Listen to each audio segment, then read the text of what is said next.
ఈశ్వరుడు ఒక్క మనుష్యుడికే ఒక అనుగ్రహం ఇచ్చాడు. ఇది ఎంత తేలికైన అనుగ్రహం ఇచ్చాడంటే, రేపటి రోజు ఉదయం రథసప్తమి తిథి ఉండగా సమంత్రక స్నానం చెయ్యాలి. మంత్రం లేని స్నానం మీరు చేశారనుకోండి, అది కాకి స్నానం అని పిలుస్తారు. దానివల్ల ప్రయోజనం ఏమి ఉండదు.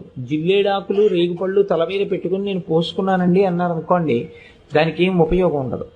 సమంత్రకమే చేయవలసి ఉంటుంది స్నానాన్ని.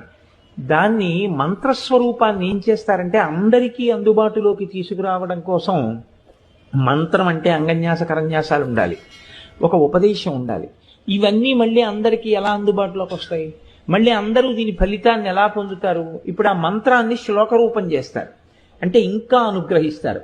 ఇప్పుడు మీరు ఆ శ్లోకం చెప్పిన తరువాత రేగుపళ్ళు జిల్లేడు పళ్ళు తల మీద పెట్టుకుని అప్పుడు నీళ్లు పోసుకుంటే అవి జారి కింద పడిపోతాయి.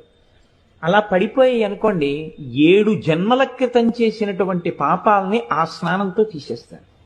అది ఎప్పుడు ఉంటుంది అంటే, ఒక్క రథసప్తమి నాడు మాత్రమే ఇస్తారు ఆ అనుగ్రహాన్ని. అది ఎలా ఎందుకు ఇస్తారు అంటే, ఈశ్వరుడు యొక్క అనుగ్రహం అంతే. అవి ప్రశ్నించడానికి ఏం ఉండదు. అంత గొప్ప గొప్ప శక్తులు కలిగి ఉంటాయి. దానికోసం పెద్దలు ఏం చేస్తారంటే, భవిష్యోత్తర పురాణంలో ఈ విషయాల్ని ప్రస్తావన చేస్తూ దానికి సంబంధించినటువంటి శ్లోకాన్ని ఇచ్చారు. సరే, మనకి తెలుసున్న విషయం ఎలాగో ఉపన్యాసాలు చెప్తున్నాం